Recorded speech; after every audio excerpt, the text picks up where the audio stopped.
And let's start with credits due, hoping for song credits, with Graham Davies, CEO of the Ivors Academy, Annabella Coldrick, CEO of the Music Managers Forum, Michelle Lewis, songwriter and CEO of SONA, Songwriters of North America, and Cameron Craig, producer and executive director of the Music Producers Guild. Please give it up. Morning, everyone. Yeah, go for it. Fantastic to be here. Thank you very much for all coming. I'm Graham Davies. I'm the CEO of the Ivors Academy. Absolute pleasure to do this morning in Ivors Week. And Fiona did a great job saying what an awesome panel we have and an awesome day lined up. And we're going to kick off with credits due, sponsored panel on metadata. So in terms of the reason for putting this squarely at the front of the conference is it's actually been a campaign that the Ivors Academy launched about 18 months, maybe 2 years ago now, and we went out there with Bjorn Orveus, reasonably well-known songwriter from ABBA, who is also the president of CSAC, one of the industry organisations, and he's actually incredibly passionate about this issue. And that's been great because we need to make everybody passionate about this issue. It's really, really important for songwriters to be recognised, to be credited, and ultimately to be paid, because it's lovely having some credit, but it's even better when you can actually pay your bills, right? So, and the Ivors Academy is all about helping you sustain your careers. So that's why it's a really important issue for us. And we've been working to move this campaign internationally because the music industry is international. You know, whilst we're going to talk about things that are going on in the UK, we've got some UK representatives here. We also have an US representative here who's working with us on this campaign, because all the systems and the processes and the data and all these things run across the world. So as a songwriter, your song, the minute it's created and goes into a recording, and we've got Cameron who can talk about the recording production side, it then goes up on services and is then available everywhere around the world. That's awesome, but it does mean that if the data's not there, the money's not going to flow back from this global opportunity. So that's why we're talking about it today. It can seem really dry. We'll try, or ask the panelists, try not to make it too dry for everyone. You can put your hand up and tell us if we're making it too dry, maybe. So we're going to spend the best part of an hour. We're going to definitely save time for questions for everyone, so please think of them as we're going. So I'm going to allow the panel to introduce themselves before we then get stuck in. So let's go from Annabella. So I'm Annabella Coldrick. I'm the Chief Executive of the Music Managers Forum based in the UK. We have 1,500 members, I think we got the last 5 during the Great Escape conference. And our members represent everyone from, got Elton John's manager, got Paul McCartney's manager, Pink Pantheress's manager, Wet Legs manager, to people who are genuinely helping their friend just starting out and even are only just starting to realise that what they're doing is helping manage someone's career. And it's not just artist managers. We have lots of producer managers and songwriter managers. And as I'm sure many of you know, that often many of you will wear many hats. So you'll be a songwriter, you'll also be a performing artist. You also may end up being a producer as well. So that's our role. I'm Michelle Lewis. Hello. I'm Michelle Lewis, clearly from the United States. I live in Los Angeles. I'm from New York. I'm a songwriter, composer, showrunner, and I'm the executive director of Songwriters of North America, which is the closest thing we have in the U.S. to a union or guild. We're not actually allowed to unionize in the United States. Songwriters are prohibitive. So we are watching the Writers Guild, Screenwriters Guild, with a lot of envy right now. So I'll just tell you a little bit about SONA.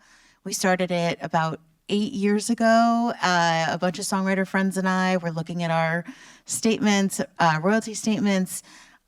Despite working as hard as we ever had and getting as many cuts and hits as we ever had, the apples to apples of to say 2003 to 2013 or 2015 was tragic.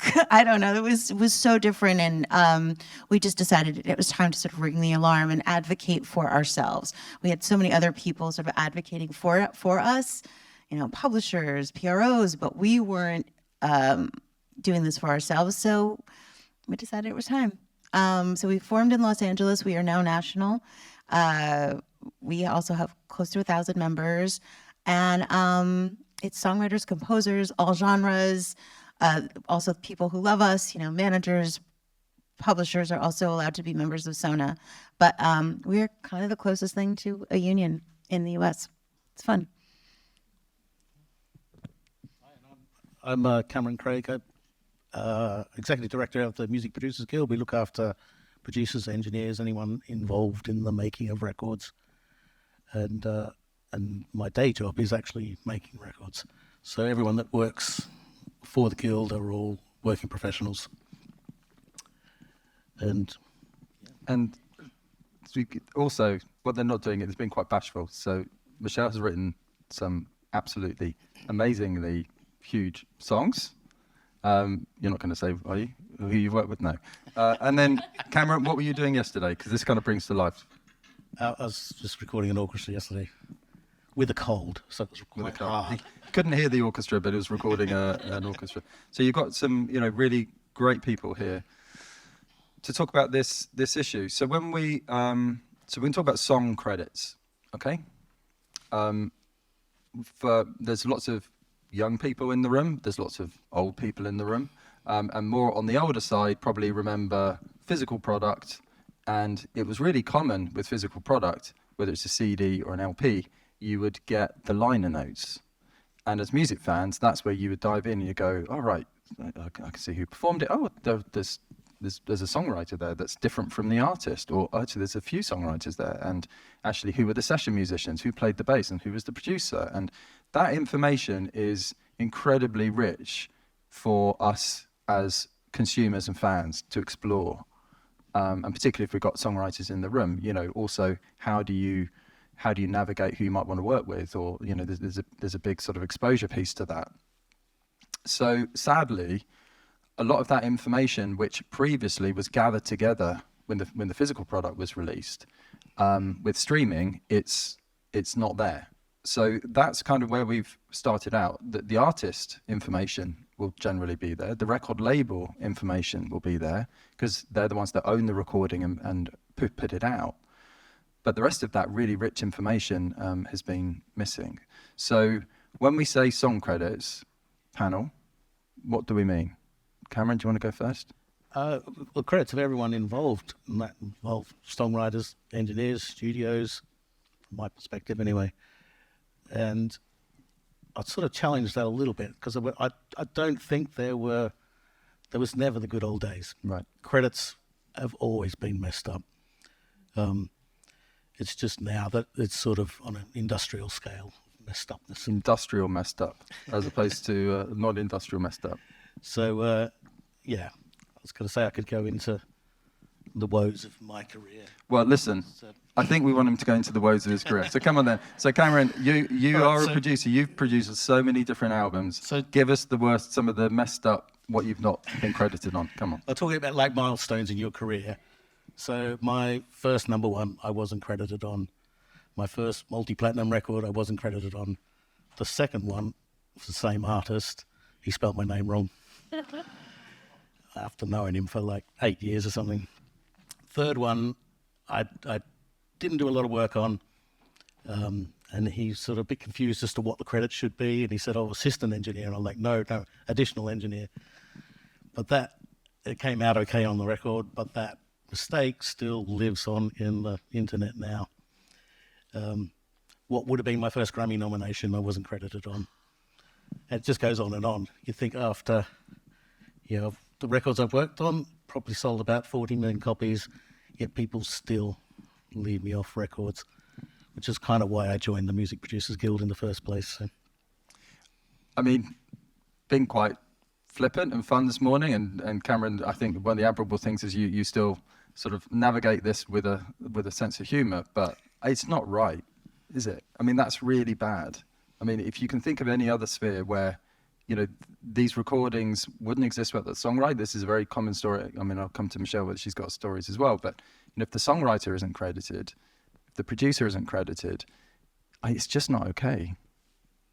And that's kind of our starting point for this conversation and for the credits due. And that's kind of why hopefully it brings it to life. That's why it's really important, because you as a producer, Cameron, that affects your career, right? Yeah, well, like I said, they were milestone moments that I couldn't prove. Yeah. Because, you know, they're a while ago now. But even so, it still happens now. Very awkward conversation with business affairs manager had just taken on a major artist, and I said, "Oh yeah, I worked on one of the songs on his first record." And he was like looking at me a bit puzzled, and I thought, "Well, that's a bit weird."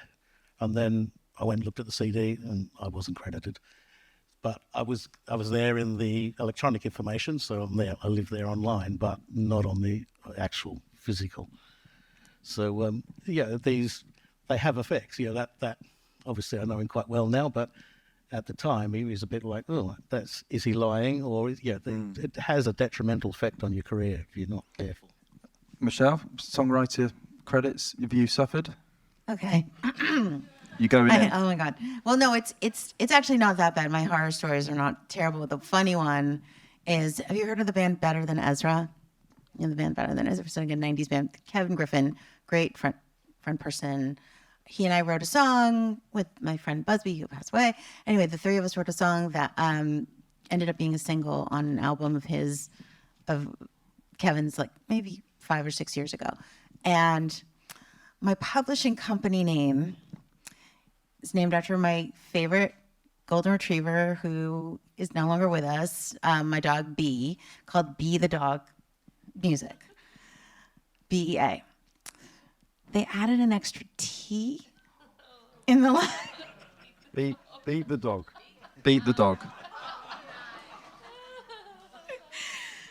And again, So you're that was laughing. You're laughing. problematic. I mean, that's good. You're laughing, right? Totally changed it on the credits. Yeah, that was problematic. That money I never saw from that album because it went to a non-existent publishing company. That was fun. But then the upside is I also wrote a song called Wings for the band Little Mix. And you might know. Yeah. And no joke, there are 10 writers on that credit, on that song. 4 of them wrote the song. I don't know. Maybe they'll say 4 or 5 actually wrote the song. But it was a Franken writing. I mean, it was the kind of thing where a track was out, a bunch of different top liners. This is such a modern problem, right? Where a bunch of top liners write to the track, we send it in, the producers sort of pick a pre-chorus from, which is a bridge, right? We pick a bridge from one top line, a chorus from another. The band, I think, wrote some lyrics. End of the day, 10 writers on the song.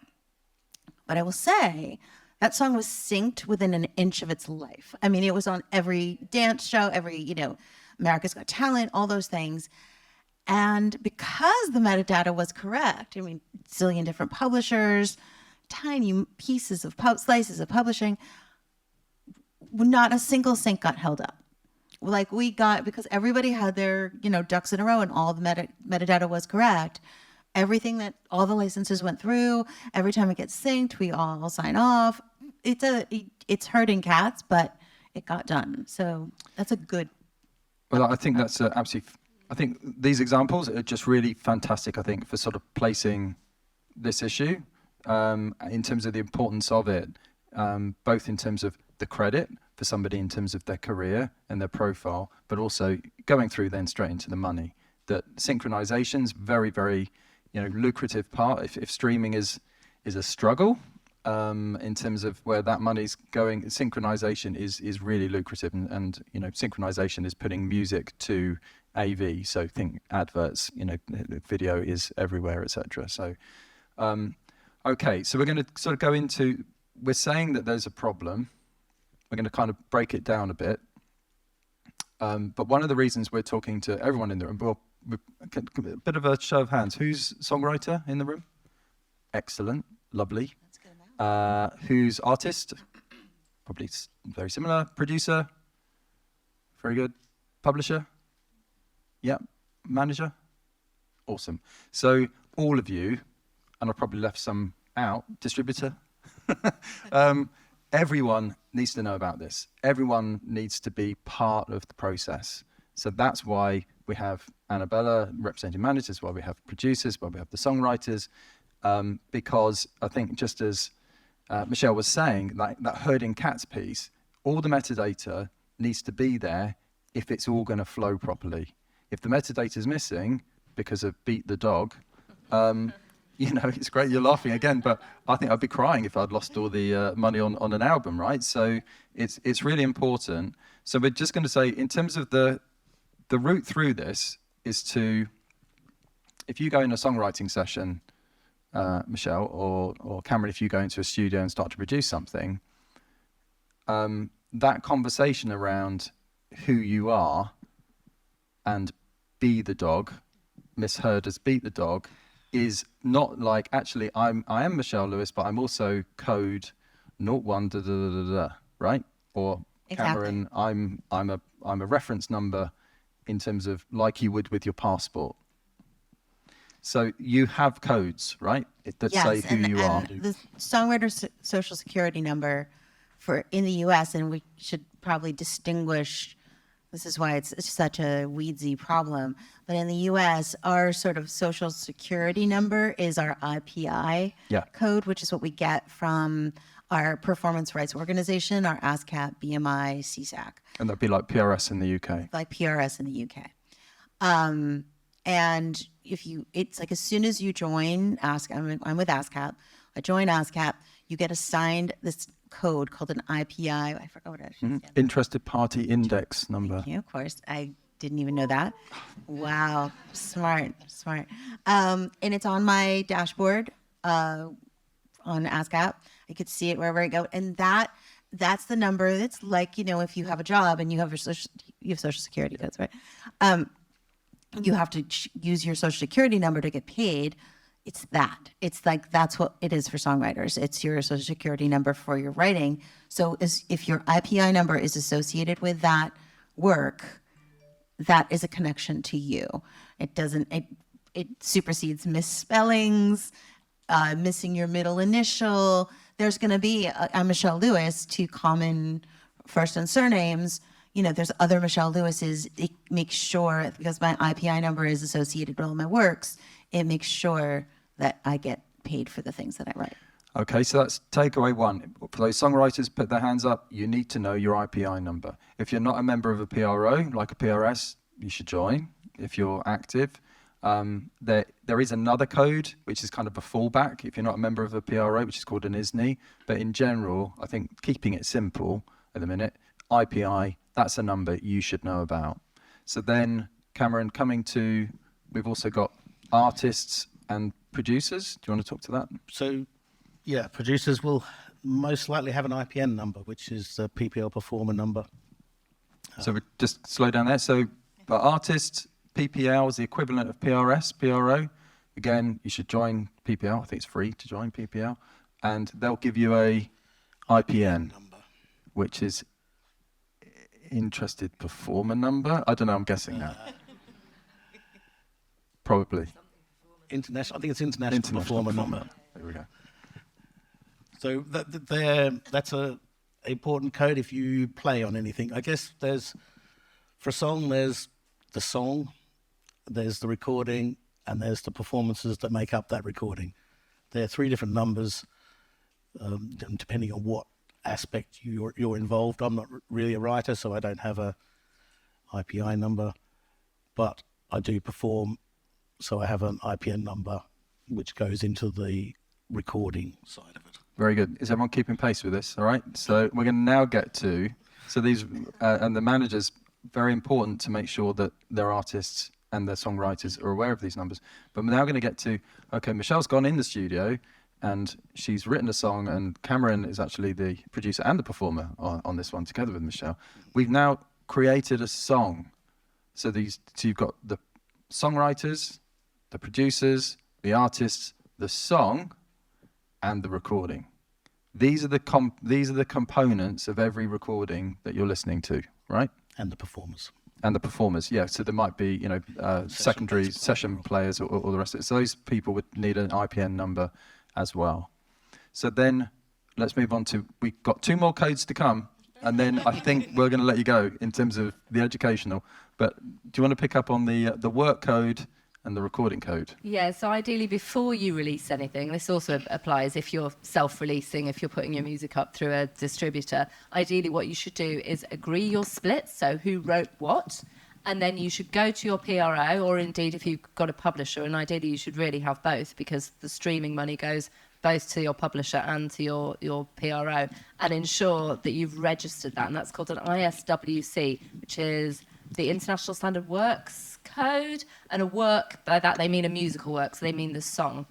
And obviously if you are your own performer and you're putting out your own recording, when you put out the recording you get an ISRC, which is the International Standard Recording Code. So you've got a recording code and a works code. But hopefully if you have a long successful career as a songwriter, you might write a song, you record it, it's a smashing song, loads of other people record it, they also release it. So that song might have lots of different recording codes, but they should all link back to that one works code, and that works code will link back to all those individual songwriters. And it might just be you as a solo songwriter, it might be you who's collaborated with Michelle, so even if Michelle's not recording it, she also is due maybe 50%, maybe 20%, maybe 70%, depending on what you agree. But the important thing is you've agreed it, and what we want to see, and I might come back to this in a second, what we want to see is that those works codes are registered preferably before the recording goes out, so we're not in a crazy situation where recordings are being played and no one knows who the songwriters are and the songwriters don't get paid, which is the big issue.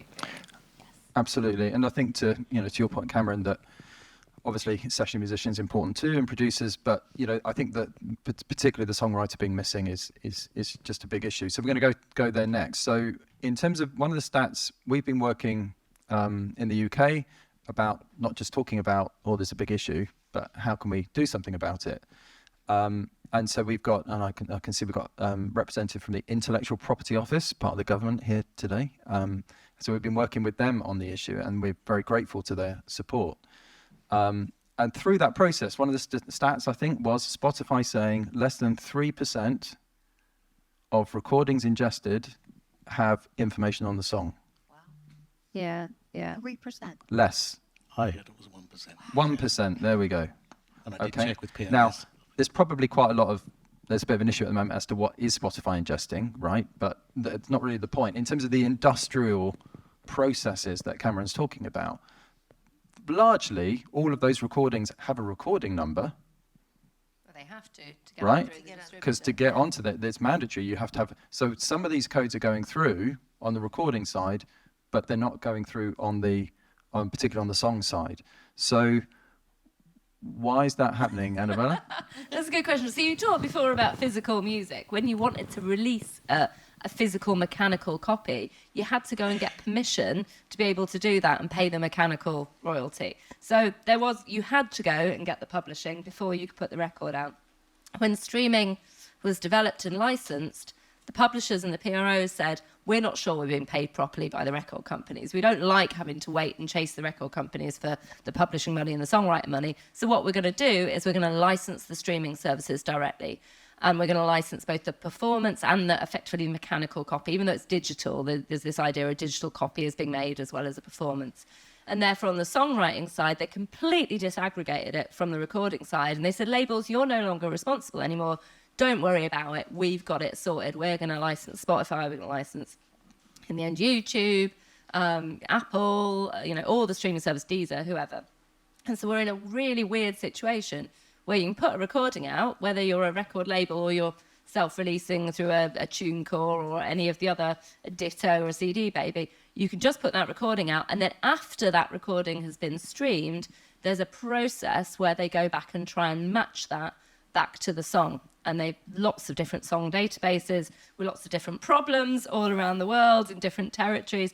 And so what was, I think, a good intention to try and ensure that publishers and songwriters have a direct relationship with the services has actually got quite messy, because you're dealing with, exactly as Graham said, you can release a song in the UK from your bedroom and it be streamed in Australia, in South Africa and Brazil. It's being streamed all the way around the world. And on the recording side, actually some of the services, a month or 2 months later, you can see your recording money. You're also the songwriter, you and maybe your friend, your songwriting money, goodness knows, you've got to wait for the Brazilians to match it back in Brazil. It's got to be matched in America if the song's doing well in America.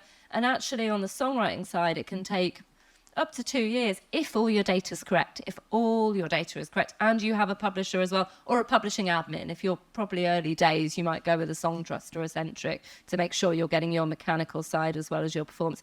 All sounds crazy complicated, but I was just wondering if I may ask. So a lot of you put your hands up and said you were songwriters and you were artists or producers. How many of you released music? Okay. And how many of you also have the song code for that music? This is Pretty actually good, a really well-educated audience. Because most of the time when you talk to artists who also write in their own stuff, most of the time they have no idea. And actually in America, I'm sure Michelle will come to this, there was $500 million worth of songwriters' money, the mechanical royalties, stuck in the system that they've only just started handing out. And I think they've actually been really good in tracking people down. I was talking to the new collective there, and they were telling me that they look at songs that have streamed well and when they're missing songwriter data, and that some lucky bloke in Australia got a phone call and they said, we know you've distributed through, I can't remember, Ditto, and you've got several million streams. Did you know you've actually got kind of $10,000 sat here waiting for you, but you haven't registered it, and if you register it, we can pay it to you. So things are starting to move, but there's a lot of money that hasn't got back to the songwriters. But hey, you guys are all on it. I'm so impressed. It's actually 800 million. 800 million. Oh, that's even more than $500 million. Yeah, because it's more than $500 million. And it goes up like 100 million every couple of months or something. So Wow. But they're now matching 90%, I think, in the US. Right, but they can't pay it out yet. Okay. So I think that so it is really good to hear that there's good awareness. I think we're trying to, with the campaign, say if everyone can be aware and if everyone can help educate everyone else, there's just not enough awareness, and starting to push for those codes and asking for the codes, that process starts to help. But one of the things that the Credits Due campaign is saying, just as Annabella was saying, can we get the process of a song written, performed, produced, released, can we get the codes put in and get the stuff registered as early in that process as possible?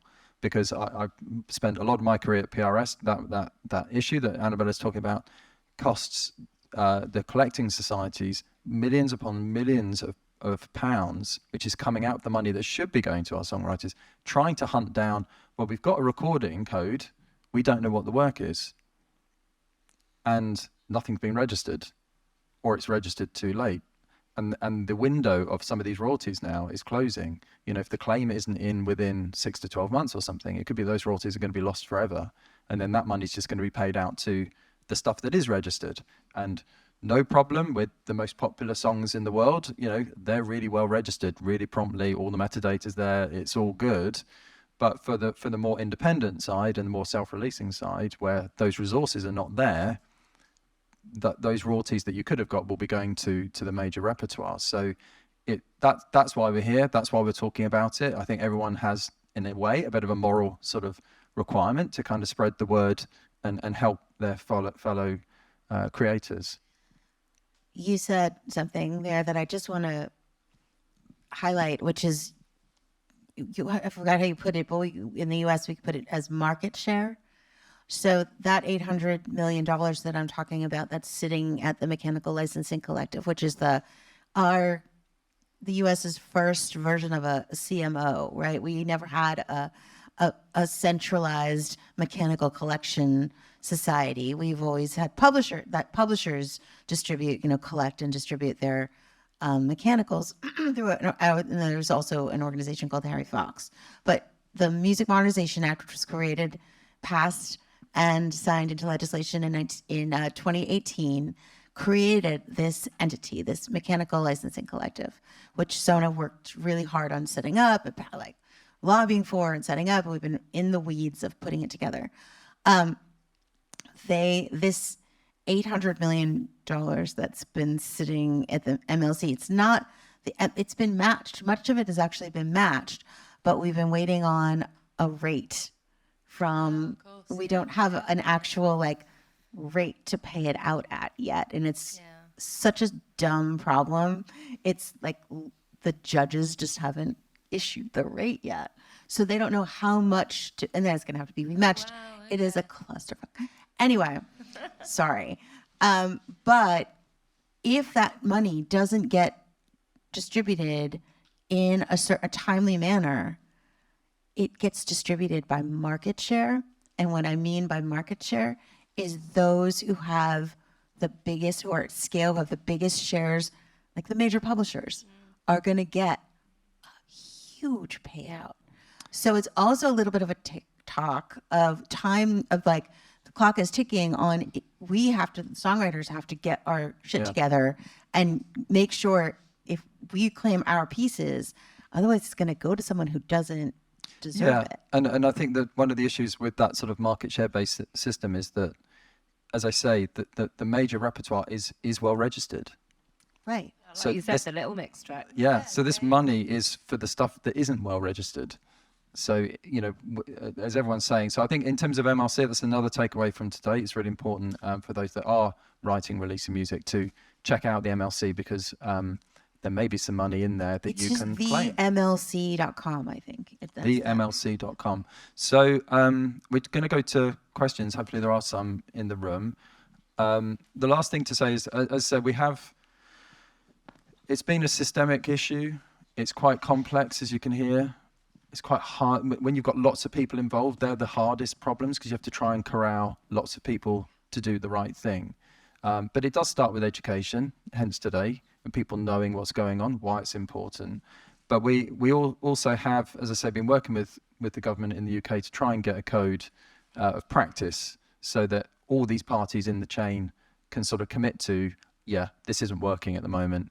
We need to try and solve it and get it working better. So I think in the next few weeks, we're hopeful that actually we will have 2 years work, probably, roughly, get something that can start to approach this on the industrial scale that Cameron's talking about. So, right, questions, please. Oh, awesome. I don't know who's got the mic. Is mine? Yeah. You grab this one here. It's beneficial for you. All right. Extra mic. This is the. I don't know if this is. Look at that. This is the snazzy one. I should have been doing this as well, shouldn't I? Okay. Hi, nice to meet you all. I'm Arianna, and I am an artist, producer, singer, songwriter. And I have a question for you all. So let's say that Michelle is deciding to write a song with Cameron. And let's say you're very good friends. And Michelle, you start with an idea and like you compose it with piano. And then perhaps you collaborate with someone else. And then you go to Cameron. And then you write a song.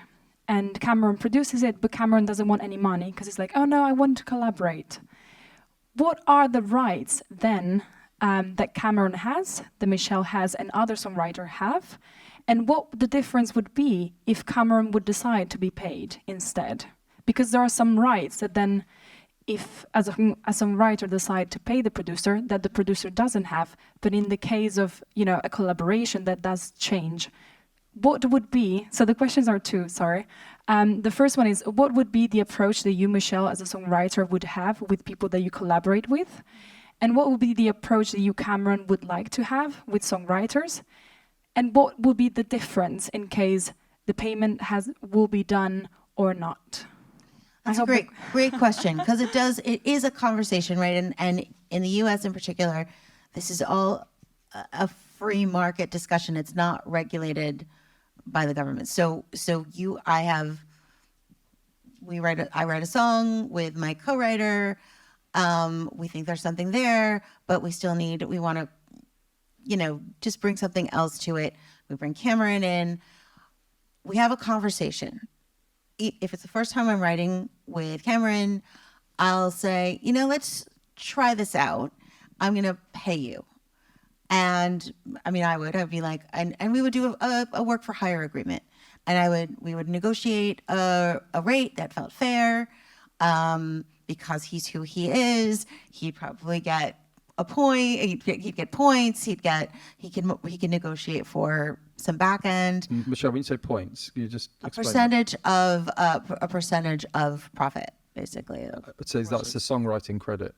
Is it? See, as a producer, it'd be your points additionally on the master, on the recording side of it, not necessarily the songs. Right, not on the song. Sorry. So for the production services, for the writing part, that's tricky. I would probably, if you're writing, I would never buy out your writing. So for writing, we would split it 3 ways equally and all participate in the performance and mechanical money in whatever ways. And on the production side, we would have a conversation about whether it was going to be speculative or for hire, right? Yeah, that sounds about right.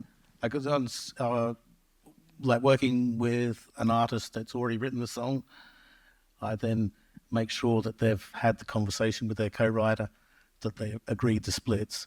And quite often if there's some pre-production involved, but that's not used, that becomes a more awkward conversation because the original producer is then not really eligible for a percentage of the master rights, but he is still very much eligible for his songwriting rights. So that's sometimes a bit of an awkward conversation around people just getting to understand how the roles work. I was going to say there's a really good guide I saw this week. Chris Castle's done a really detailed guide on producer agreements and lots of different configurations. Do you agree? Have you seen it? No. Oh, okay. All right. It'd be good to know what you think of it. But it was sent round to me by a bunch of managers because I think everyone's trying to get their head around what's fair, what's industry convention, how it might differ, particularly if you're already signed to a label or publisher versus you're working kind of independently with your friends and trying to figure out. Either way, a fair deal needs to be done and a conversation needs to be had, whether you're completely independent or whether you're working with just try to make people aware that they have to have this conversation before it's a hit. It's an awful lot easier to have that conversation before there's any money involved. Well, and that's the thing, coming back to what we were talking about and credits due and trying to get people to register the songs beforehand. For that to happen, it needs to be quick. And there's no reason why it shouldn't be quick. But a lot of artists, rightly, and writers and others, you want to seize the moment and release the track at the right time where it feels like it might be zeitgeisty, there might be something happening you want to comment on. You don't want to hold it up for 3 months while you're waiting to get your song codes. So part of what we're all doing is trying to put pressure on the system to get it sped up to the degree where you might be releasing something in 2 days' time, but provided everyone's agreed, you can get your codes sorted and still release it. And that's been a bit of a stick in the system, I think, before you get it. So thank you for that question. I think it's really, really good. Hopefully the answers made sense there, but I think that this really key question is please take ownership early. Don't push these things out. Don't push the conversation out. Have it up front, much easier up front. There are some tools, and I think we'll do follow up to everybody in terms of maybe providing access to where there are songwriter split guides and production guides, etc. So awesome. Next question, please. Got quite a few, so we might have to have quick answers. Thank you very much. My name is Pete Doyle, songwriter. Just a quick one around the economics of streaming. I was watching and following the select committee evidence, which we can do. I love that democracy of doing that. Have you noticed in your roles, in all 4 of your roles, any changes since that select committee hearing that have actually taken place that can help us as writers in the streaming economy? Another great question. We might have to be. We could probably spend another. Maybe there's another mini conference on that. I know I'd love to spend quite a long time. So yeah, I mean, for everyone's benefit, the Ivors Academy brought forward a fixed streaming campaign quite early when the pandemic hit, and just as Michelle was saying, that songwriting composers all looking at their royalty statements and going, well, I can't tour, the live income's dried up. I'm looking at my streaming income. What's that about? Is that right? There's a lot of issues kind of that actually been held back in terms of really being opened up and discussed. And one of them, metadata. I mean, metadata is not just a streaming issue, but we've used that streaming inquiry process to kind of go, look, this is a long running issue. It's only getting worse with streaming. We need to look at it. And so, as we sit here right now, we don't have something we can point at as having achieved, but I think we are hopeful of in the next couple of weeks of having something we can point at that should start to address that. But in terms of some of the other issues, there's contract transparency is something that, and I should say, you know, in terms of the MPG and the MMF, we are part of a super force of creator organisations that we've bound together in the and you know, addressing these issues collectively, and that's actually been a really important piece. So we'll probably just cover a couple of them now, if that's all right. Just, I suppose, a bit of an update for you as to what's going on and what we're hopeful of coming forward. So we've got contract transparency. Do you want to take that, Annabella? And then we can talk briefly about creator remuneration, which is another key issue. So as Graham says, there are kind of 3 big work streams that come out of that parliamentary inquiry that we've been in with the IPO. The first one, metadata, we've talked about, and we're hoping to get an agreement on that, as Graham says. Second one, around remuneration, that we'll talk about separately, and the other one is transparency, and that's both on the recorded side and the publishing side. And this has come from the fact that so many managers, never mind the artists they work with, just have no idea how a lot of the streaming services are licensed, because they're not party to those agreements. Those agreements are being struck between the labels and publishers and the streaming services, and that changes all the time. So whilst most of us have a pretty good idea about how Spotify pays out a market share, and we have broad idea of, you know, what 1 million streams might be in terms of going to recording and publishing, and then if it's not right, you've got to go and hunt it down and find out if there's a problem with your metadata. On some of the newer deals, we've got no idea. Like, do you know how Roblox is licensed? You know, TikTok, bit of an idea, not entirely sure. And so all of us, we're through our super force, our council of music makers. We use the term music makers because everyone's wearing lots of hats, right? But we've been trying to get an agreement where the streaming services, the labels and the publishers will broadly share how those services are licensed and how they pay the money on to the songwriters, the producers, the artists, and the money comes through. And it's surprisingly difficult, but it's still surprisingly difficult. We hope we'll get there. But the important thing is the conversations are happening. Yeah. I think we're hopeful that we can get a industry approved code of practice. And these are from my perspective, these are start points. Yeah. You know, get something out there. The way we can review it, again, the government are committed to this, which we love that. And then the last area is creator remuneration, and that's, you know, been quite, I'd say, at the forefront of the campaign when it was running. That was probably one of the hottest topics around, you know, who's getting what and how much. So that's been a slower start, as in we haven't had a working group on that, but we are very hopeful and inclined to think it will come forward, that there will be a proper conversation opening up, sort of round table conversations in the near future. Yeah, and we published a 5-point plan, didn't we, as the organisations that we wrote while we were in Austin. Yeah, exactly. With Tom and with Chris Cook, and we sent around the Council of Music Makers, but kind of addressing 5 areas that we think should be part of a fair deal for people who make the music with their, and we've not yet got there on all of them, but the point is we have a plan. We have a common position, and we're negotiating now to hopefully, as Graham says, it's a starting point, but move in the right direction. And it is, one final thing, if that's all right. Actually, other European countries have done this. So there was a copyright directive. In France, they have an industry-wide agreement with like transparency provisions, minimum royalty rates. In Belgium and Spain, they have a separate provision for performers that goes through the performance. There are different ways, so we're not being kind of crazy when we say we think we should have an industry fair deal. Other countries are looking at fair deals, and there's a lot of campaigning now in America as well, which has helped get towards that. We have no inroad for legislation. We just look on at the European companies, the European countries, and the UK in such just envy. We have no road to that at all because we can't organize. We have such strong antitrust or anti-competitive rules. Well, interesting. It's the same for us. So songwriters are unable to collectivise in the UK as well. It's something that we're similarly looking on in envy at the Writers Guild in the US. And there are people seeing that Writers Guild that can hold up Hollywood, and they've got immense power. So it's something that we're quite keen to look at as well. But that's where we pulled in the Musicians Union. They're one of the other. Are they the missing?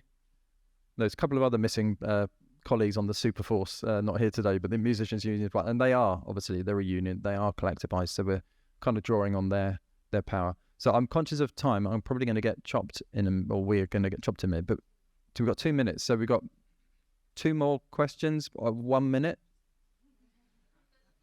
or one question of 2 minutes. Hi, thank you. Philip Bloom, writer, songwriter, and publisher. Is there a way, to check that you've put in the codes all correctly?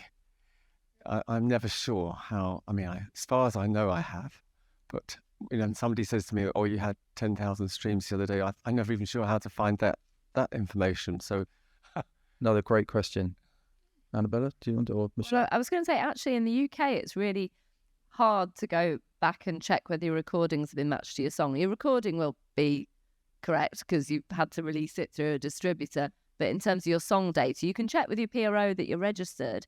But in terms of being able to check whether the recording has been matched to the song, that's harder. But actually, as a British writer and a publisher, you can go to the MLC in the US, and they've got a public database, and you can go on there and you can search for your songs and search for your recordings and see if they're matched. And if they're not, you've then got a process to go through to correct it. It's amazing, actually. We look at you guys and envy on the matching stuff. The database is amazing. Definitely check out the MLC. It's a public database. It's totally, anyone can look at it. So I would check thank that. you very much. And I think on that point, one of the interesting things about the MLC in the US is that the bold move that they made was to go, here's all the bad data. We know it's really bad. We know it's missing. Here it is. And it's going to keep filling up, and you need to go and sort it out. So I think we've been a bit There's envious the hotel bed analogy, the black light on the hotel bed. Yeah. Yeah. It's kind of gross, but that's the analogy. It's like, there it is. There it is. One last one. Yeah, I used to work for about 3 years for independent labels for house music, and I only signed on to the PRS once. Is it too late for me now, because there's lots of remixes done of tunes and about 8 different labels in the USA, in Europe and here. Yep. Is it too late for me now to put myself down as the performer and half writer? So I think never wait. So I know that... Can I just stick myself on there, because these labels... definitely contact PPL and PRS, I'd say, as soon as... there's different rules around how far back they'll go in terms of... It is a challenge for them, I think, as organisers, until you're in the system, for them to kind of then do back claims. But they do have... there are some processes there. See, would I actually need to speak to the labels themselves and say, look, I'm going to do this? Or can I just stick myself on PRS and get the codes and just go, right, I was the half writer of this? No, because it has to be agreed with other people, right? Because otherwise anyone could do that. Anyone could say, I'm the writer of this, and no one would be able to check. Yeah. Certainly on the PPL side, if you're a performer, you have rights to perform. You provide evidence. You can go to PPL and show you're a performer. I think they go back 3 years. But not the PRS. Six. PPL goes back 6 years. You have to put in a claim, because they can only accept it from the rights holder. But not on the PRS. I can't PRS, I think, go back 3 years. So they go back 3 years? Well, it was 3, but you will need to. So if you're not agreed at the splits, because someone's going to go, well, how do we know you really wrote 50% of it? So you'll need to go back to the publisher and the other writers and say, hang on a minute, I helped write that. Why am I not acknowledged and registered as a writer? Here's the evidence I helped write that. And you'll have to have a discussion with them and then ensure you're there. Yeah, because the producers were sending me tracks. I was doing the top writing and the singing, and then it was getting remixed by loads of people. One of the labels I work with in Spain said to me, right, put it on the PRS. So obviously I get paid for that every year, twice a year. The rest of them, it just didn't happen that way. Yeah, so, it sounds like there's money there you need to sort out, and quite a I can't just stick myself on there. My name's on the releases as well. That's the thing. It sounds messy, but it sounds worth pursuing. It's just impossible to speak to the labels. Maybe, Well, it's not just the label you need to talk to. On the songwriting side, it's the publishers and PRS you need to talk to. It's nothing to do with the label. And I think it's quite common in dance music. It is. That's someone else who said no one had ever. And, there's a lot of money going missing, which then gets paid over, as we said, to the major companies if you guys don't claim it. Yeah. But obviously, if you're one of the writers, you're not the sole writer, which it sounds like you're not. There needs to be a conversation with the other writers to have you both credited and agree how much of that song did you write. Was it 15%? Was it 50%? That then needs to be agreed and put in the system. And then you'll be paid properly in the future, and there'll be some back claim. Well, the producers were just sending me a backing track of what they'd done, and I was doing all the rest. So maybe I should Yeah, I will actually look into it. Thanks for that. I would hesitate to guess it's kind of probably 50-50 if that's the case. But you do need to discuss it with the publisher. With the PRS. Yeah, and I guess if you got your publishing sorted out, you can then put a claim in on PPL, and they would then go to the master rights holder and say, hang on, we've got a claim on this.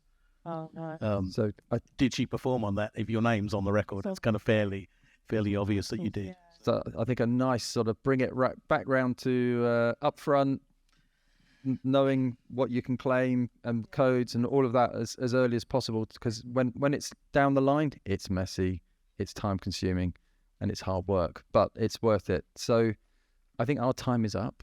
Thank you very much to the panel. Thank you everyone for listening. Thank you, Dan. Peace.